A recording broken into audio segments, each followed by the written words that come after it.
Hello my friends and welcome back. Thank you very much for being with me again today. I will read the article's title and I will give you about 5 seconds for you to think what is wrong with what's going on in this little title. And I'm not talking about any grammatical errors or anything like that. No, I'm talking about the statement. Okay? See how far you can go in 5 seconds, all right? So, this article comes from The Hill and is from September 9th, 2022.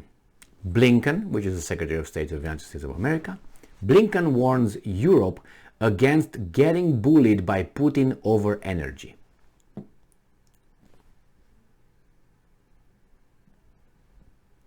All right, so what do you think about it?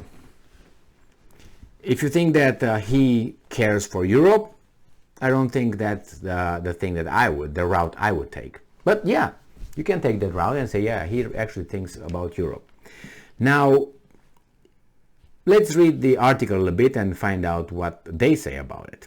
Secretary of State Antony Blinken warned on Friday that Russian President Vladimir Putin believes he can use energy to bully Europe out of supporting Ukraine and urged the US's European allies to stay united in the face of Russian aggression.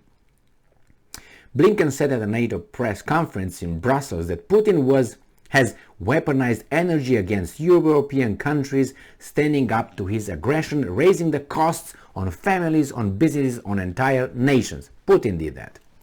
President Putin is betting that these actions will break the will of countries to stand with Ukraine. He's betting that the Kremlin can bully other countries into submission. Blinken said he's already lost that bet. Okay. Well, for idiots, okay, the Ukraine and then the United States is doing everything in its power to support people around the world who are shouldering the greatest cost of Russia's aggression. Blinken said, we won't leave our European friends out in the cold. All right, so let's see, we got memory and we know the facts.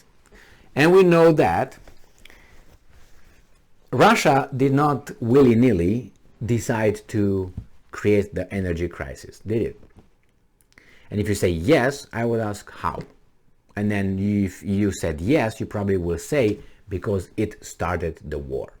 Okay. And then I will say, okay, let's say it started the war and the war started. How did that starting the war affect no energy for Europe and the price going up? And then you have to bring the evidence that actually will change your statement because of Russia war. And that would be, well, because sanctions were imposed on Russia. So if sanctions wouldn't have been imposed on Russia, Russia would have continued to do what it does best, give you energy, right? So without the sanctions, without that intervention, without that you want to put it variable, or let's say, a constant. In the equation, you would have had gas right now. You would have had gas. But that little thing, it was not Russia who implemented that. It was you who implemented that. And it's not you, my watcher, my friends, my subscribers, right? It's not, when I say you, I'm talking to the weasels over there.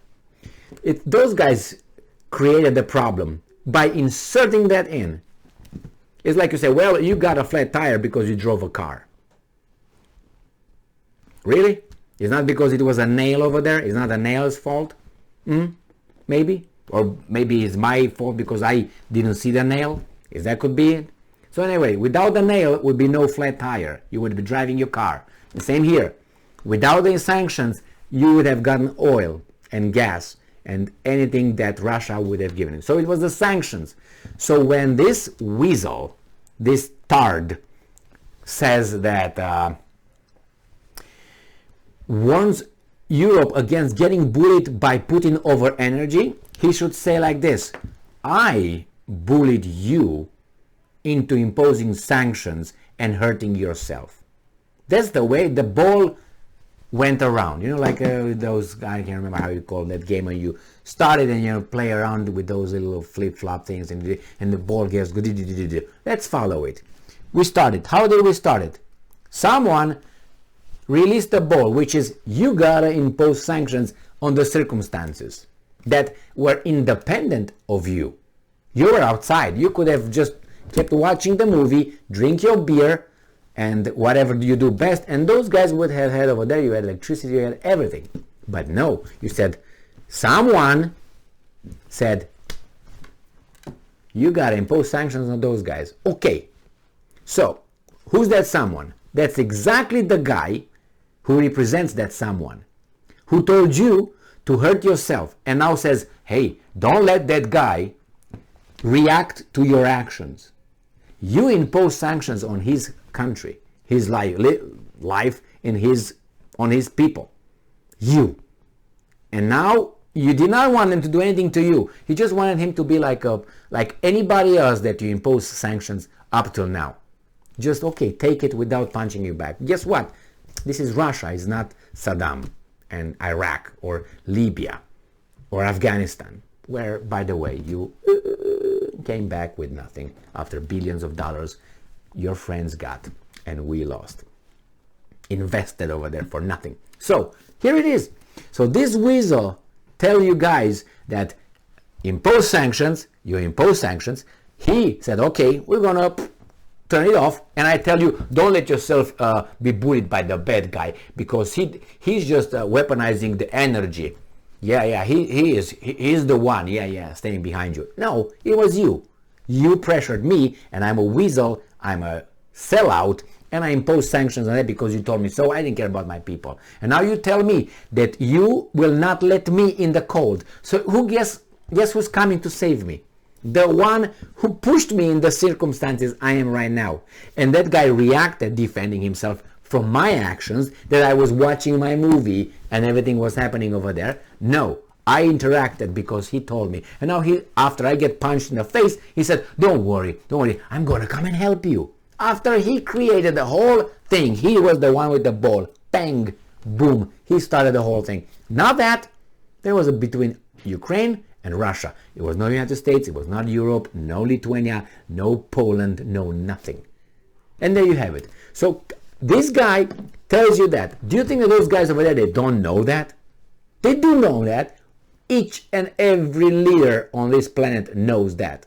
Any politician knows that. I would say not any, but the leaders of certain countries. They know how things went. Only one leader had balls enough to call it. You know who that was? Besides Putin, and you say, okay, those are the bad dudes. Okay. Erdogan, the president of Turkey, was the one who called it like this. Everybody were like, can anybody shut that guy up? Well, we tried in 2016 and it didn't work out. And now he's a little bit in a bad temper. He has a little bad temper because of us. So we're going to try again. That's what's going to happen. So how would you consider this? This is like the same analogy I give. The guy shows up at your house, goes on your porch, take a shit in front of your entrance door. He forgets his toilet paper, rings the bell, you open the door, and he said, hey, excuse me, sir, do you have some toilet paper? I just took a shit in front of your house, in front of your entrance door. And you say, oh, yes. And you give the guy toilet paper, he wipes it, leaves it there, thank you very much, and goes. And what do? So this is what's going on with it. This is United States right now. He created a dump, and I said, oh, I'm gonna, it's okay. Now I want you to also be united, and I'm gonna come and help you. Really? That's the toilet paper, I guess. The help. Provided by you. Something I created with a poop. Right in front of our eyes and our ears. Thank you very much for being with me again today. Stay strong, stay smart, look for the truth, and be just.